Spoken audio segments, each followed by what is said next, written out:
Patrick Kluivert belum memutuskan siapa yang akan dipercaya dalam lini penyerang. Timnas Indonesia memiliki stok penyerang untuk kualifikasi Piala Dunia 2026 yang cukup. Di antaranya Rafael Struijk, Hoki Caraka, Ole Romeni, Ramadan Sananta hingga Septian Bagaskala. Ole Romeni berpeluang besar. Ada pula Rafael Struijk dan Hoki Caraka, penyerang yang sudah sering mendapat panggilan ke Timnas Indonesia. Sementara Ramadan Sananta dan Septian Bagaskara merupakan nama-nama yang juga siap bersaing untuk posisi starter. Stok penyerang yang melimpah ini menciptakan persaingan yang ketat untuk mendapatkan posisi di tim utama. Layak dinanti penyerang yang akan dipilih Kluivert dalam lanjutan kualifikasi Piala Dunia 2026 putaran ketiga zona Asia Grup C melawan Australia besok malam.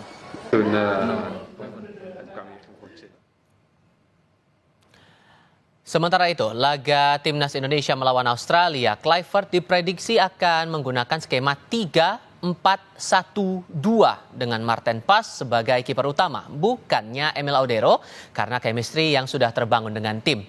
3 bek akan diisi oleh Jai Ijes, Messi Hers, dan Rizky Ridho. Di tengah Pelupesi bersama dengan Tom Haaye akan dipercaya untuk mengisi posisi gelandang dengan Kevin Dix dan Kelvin Verdong di sisi kanan dan kiri.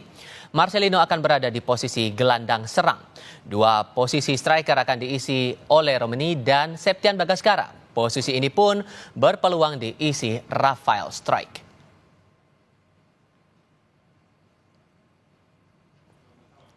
Pelatih Patrick Kluivert memasang target tinggi saat Timnas Indonesia berhadapan dengan Australia besok hari.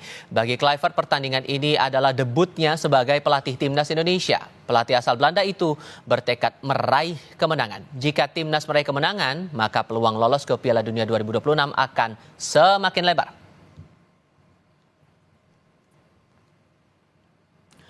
Kami datang ke sini untuk mendapatkan hasil yang baik, dan hasil yang baik berarti kemenangan. Tentu saja ini akan menjadi pertandingan yang sangat sulit. Tetapi saya yakin kami bisa meraih hasil yang positif, kata Patrick Kluivert seperti kami kutip dari Garuda.id. Foto-foto saat skuad Garuda latihan diunggah via situs kita Garuda.id. Latihan diikuti Marten Pas, Jordi Amat, Shain Patinama, Rizky Ridho, Marcelino Ferdinand, lalu ada Nathan Twaon, Tom Haaye hingga Sandy Walsh. Para pemain menjalani latihan dengan penuh untuk bisa meraih poin di Australia.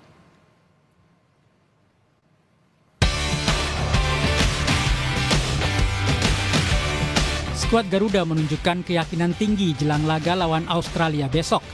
Laga ini penting untuk menjaga peluang timnas lolos ke Piala Dunia 2026. Menteri Pemuda dan Olahraga Dito Aryo Tejo meminta doa dan dukungan masyarakat agar timnas bisa meraih hasil terbaik saat menghadapi Australia. Doa bersamanya untuk kemudahan dan kesuksesan timnas Indonesia kita yang akan melawan Australia di tanggal 20 dan Bahrain 20. Supporter timnas menaruh harapan besar kepada jajaran kepelatihan di bawah Patrick Kluivert. Para supporter Indonesia yang berada di Australia siap memadati stadion. Mereka antusias memberikan dukungan langsung terhadap perjuangan Jai Ijes dan koleganya saat melawan Australia. Segera meramaikan atau memerahkan Sydney Football Stadium. Tadi aja mungkin di wawancara kami sebelumnya kan ada 40-an supporter sedang latihan kan, itu udah luar biasa, dan nanti 4.000 supporter kan lebih banyak. Kami punya optimisme yang besar menghadapi pertandingan melawan Australia yang mungkin kalau kita bicara 5-10 tahun lalu kita tidak pernah bisa bermimpi bisa seoptimis ini menghadapi Australia, dan kami sangat optimis pastinya Indonesia bisa. Publik optimistis pelatih Patrick Kluivert bisa bawa Indonesia ke Piala Dunia 2026. Kluivert wajib memenuhi ekspektasi pada 2 laga perdana menangani timnas, yaitu melawan Australia besok dan Bahrain pada 25 Maret. Hasil jajak pendapat yang dilakukan Litbang Kompas pada 4 hingga 7 Maret 2025 menunjukkan keyakinan publik kepada Kluivert untuk membawa Indonesia ke Piala Dunia 2026 mencapai 49,2%. Sangat yakin mencapai 6,6%. Yang menjawab sangat tidak yakin 1,8% dan tidak yakin 34,8%. Sisanya menjawab tidak tahu. Publik juga berharap Kluivert tidak terlalu bergantung pada pemain naturalisasi. Sebanyak 53,4% responden menilai Kluivert perlu menambah lebih banyak pemain lokal. 36,6% menjawab menambah pemain naturalisasi dan 10% menjawab tidak tahu. Pertandingan putaran ketiga Grup C kualifikasi Piala Dunia 2026 adalah lawatan kelima timnas Indonesia ke Australia. Dalam 5 laga tandang sebelumnya, Indonesia selalu menelan kekalahan. Tim Liputan Kompas TV. Lalu bagaimana skuad racikan Patrick Kluivert ini bisa meredam Australia dan membawa poin penuh untuk laga nanti. Lalu bagaimana juga dengan ketajaman lini depan Indonesia dengan bergabungnya oleh Romeni. Kami akan bahas bersama dengan para narasumber. Bergabung saat ini pengamat sepak bola Wesley Hutagalung dan mantan pemain timnas Indonesia Indrianto Nugroho. Selamat sore semuanya, apa kabar? Sore semuanya, puji Tuhan. Terima kasih sudah bergabung bersama kami. Prediksinya nih skemanya bakal 3-4-1-2 Bung Wes. Kalau menurut Anda melihat pertandingan kita tanggal 20 nanti melawan Australia dengan segala catatannya, kansnya bisa gimana tuh nanti? Bung Wesley? Ya, kita semua nebak-nebak ya, seperti apa formasi yang dimainkan oleh Kluivert. Ya, silakan. Tidak mudah. Kemudian Coach Indri juga sudah tahu, pasti tidak mudah untuk meracik sebuah tim dengan waktu yang mepet. Mereka baru latihan bersama itu hari Selasa, kemudian 1 hari besok sudah official training, lusa sudah tanding gitu ya. Jadi Selasa latihan, Rabu official training, Kamis sudah tanding. Untuk meracik strategi tidak mudah, mencari sesuatu yang baru mungkin tidak mudah. Bagi saya dengan gaya bermain Australia itu lebih mudah kalau kita menargetkan fokus dengan compact defense karena kemampuan Australia meskipun banyak pemain baru mereka. Formasi ideal bagi saya mungkin agak beda, mungkin 4-1-4-1 supaya lebih kuat di tengah dan kita memang mencuri 1 poin. Tapi ini lagi-lagi saya bilang tidak mudah bagi Kluivert. Ekspektasi publik terlalu tinggi menurut saya. Antara harapan dan analisa itu jadi bias karena harapan terlalu tinggi, legitimasi yang ditinggalkan oleh Sintayong itu membuat publik yakin bahwa Indonesia bisa lolos ke Piala Dunia. Itu yang saya lihat ya, Mas Tipa. Oke. Dengan pengalaman Anda juga pernah bertanding, Mas Nunung, hal apa yang rasanya harus jadi concern di tengah masa latihan yang terbilang terbatas di Australia itu tadi? Ya, mempersiapkan mental ya terutama. Tapi saya percaya dengan pemain-pemain yang ada sekarang, mereka sudah mempunyai mental yang cukup bagus karena mereka bermain di Eropa. Tapi jangan terlalu overconfident juga. Dengan kondisi kita yang saat ini, menurut saya kedalaman squad kita juga sudah cukup mumpuni juga, Mas Dipal, Bung Wes. Tadi Bung Wes bilang bahwa ya formasi hanyalah angka, tinggal bagaimana kita memanfaatkan strategi, memanfaatkan kekurangan atau kelemahan Australia gitu, Mas Dipal. Oke. Sampai sekarang kan kita masih menunggu line up-nya nih yang fix buat dibawa nanti ke pertandingan esok hari siapa-siapa saja. Cuman kalau saya spesifik penyerang nih, Mas Nunung, Anda melihat nih kira-kira siapa yang bakal potensial akan menjadi bagian dari lini utamanya begitu? Kalau saya ya 3 depan, Rafael Struijk, Ramadan Sananta sama Ole Romeli. Jadi mereka menurut saya ini striker-striker yang cukup bagus menurut saya ya, karena Sananta juga di Liga 1 lagi moncer-moncernya juga, Struijk juga di Liga Australia juga lagi moncer, Romeli apalagi terakhir membuat gol. Ya ini versi saya, Mas Iva. Oke, kalau Bung Wesley punya pandangan sendiri nggak nih, atau sama nih sama Mas Nunung? Kembali kita seperti kata Mas Coach Indri, tidak mudah mencari formasi yang ideal. Waktu saya mepet, persiapan dengan pemain yang di Eropa tuh begitu mepet. Jadi Kluivert pasti akan memainkan pemain yang menurutnya bisa mengerti gaya mau mainnya Kluivert. Jadi Ole Romeni meskipun baru akan menjadi debutan, saya pikir akan menjadi tumpuan utama. Kalau tadi saya mengatakan mungkin 4-1-4-1 ya, di belakang Romeni itu ada Kevin Dix yang mungkin didepankan supaya memperkuat pertahanan di sisi kanan. Lalu ada Tom Haye, ada Ivar Jenner, dan di sisi kiri pemain debutan juga, Dean James, karena kuat dalam bertahan tapi juga punya kemampuan menyerang. Jadi saya malah menduga-duga ini, semoga saya salah Coach Indri, starting lineup akan semua base pemain yang dari Eropa dan naturalisasi.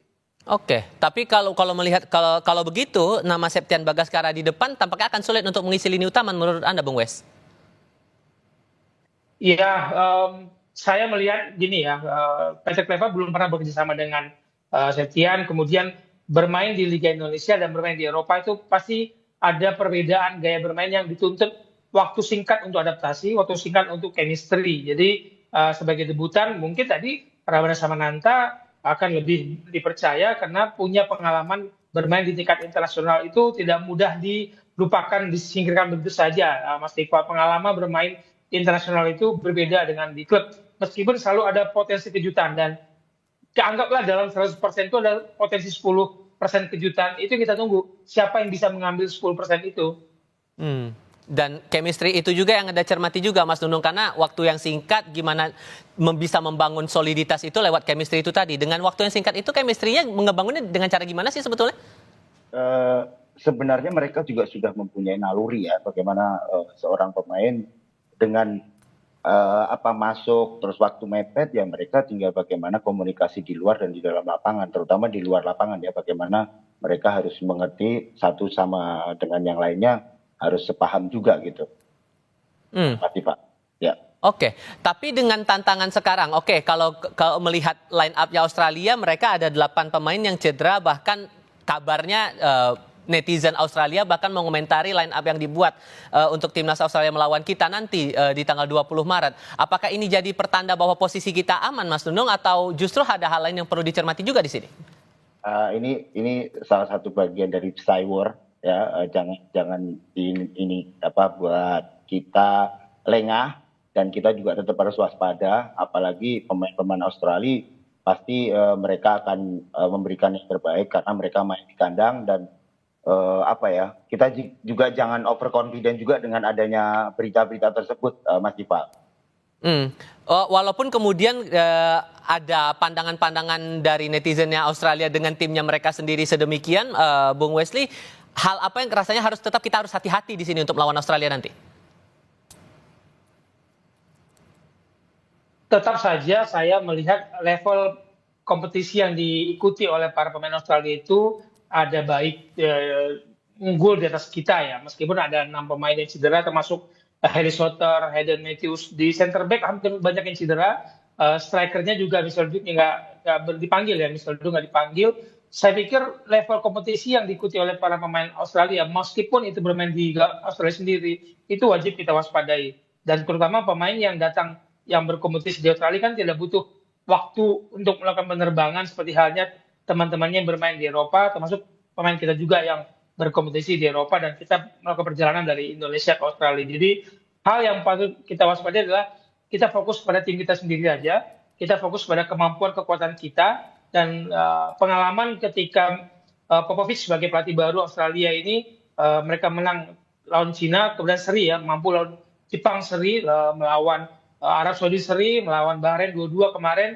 Ini waktu kita waspadai bahwa siapapun pemain yang dipilih oleh Popovic sebagai pelatih Australia, dia pasti tahu karena dia sudah melakukan 4 pertandingan bersama tim nasional Australia. Berbeda dengan Clifford yang ini debutan bagi dia, dan dia harus meracik strategi baru yang tidak mudah. Jadi fokus kepada tim sendiri saja. Lupakan drama-drama yang dimainkan oleh kubu Australia. Sehingga penegasan saja, siapa saja pemain atau atlet Australia yang rasanya patut untuk diantisipasi, terutama untuk di lini depan ini, Bung Wes? Saya pikir Kusini ini ya, pemain yang muda, mungkin itu menjadi kecepatan dan kekuatan dia menjadi ancaman bagi siapapun center back kita di tengah, karena dia luar biasa bergerak dalam kotak penalti. Mau kita pakai 3 back, mau pakai 4 belakang di lini pertahanan, semua wajib mewaspadai pemain muda ini asal Portsmouth, 26 tahun kalau nggak salah ya, yang ini bermain. Oke, kalau saya ambil di lini tengah sekarang, menurut Anda di antara Ivar Jenner dan Pelupessy, kira-kira siapa yang cocok untuk mengisi lini utama? Pelupessy mungkin akan lebih ke bertahan. Ivar Jenner kalau boleh diduetkan dengan Tom Haye akan lebih bisa menjadi penghubung. Kita tidak putus transisi menyerang dan bertahan, karena pasti Australia akan mati-matian menyerang dan kita dibuat bertahan. Jadi kita butuh pemain berpengalaman untuk menjadi penghubung di lini tengah. Pelupessy dengan pengalamannya meskipun sebagai debutan, saya pikir tadi Coach Indri sudah mengatakan kebutuhan chemistry dan komunikasi itu di dalam dan di luar lapangan sangat membantu mereka menerjemahkan game plan yang diinginkan oleh Patrick Kluivert sebagai pelatih. Oke, kalau untuk membangun aspek pertahanan kita, itu hal apa yang rasanya perlu diperhatikan betul nih Mas Nunung? Kita sekarang tinggal bagaimana pertahanan kita dulu, kita maksimalkan. Semua pasti kita belajarnya bagaimana kita bertahan. Semua nyerang pasti. Nah, sekarang tinggal bagaimana kita mau pakai 3 atau 4 di pemain belakang. Nah, chemistry ini yang harus Coach Patrick Kluivert munculkan nanti. Pemahaman apa, strateginya seperti apa. Nah, ini yang akan menjadikan pemain-pemain kita mentalnya untuk pemain belakang. Terutama saya untuk pemain belakang dulu. Oke, yang pasti doa tak henti-henti yang terbaik pokoknya untuk timnas kita yang berlaga di tanggal 20 Maret esok hari. Terima kasih banyak Mas Nunung, Bung Wesley sudah berbagi pandangan bersama kami. Selamat sore semuanya. Iqbal, Bung Wes.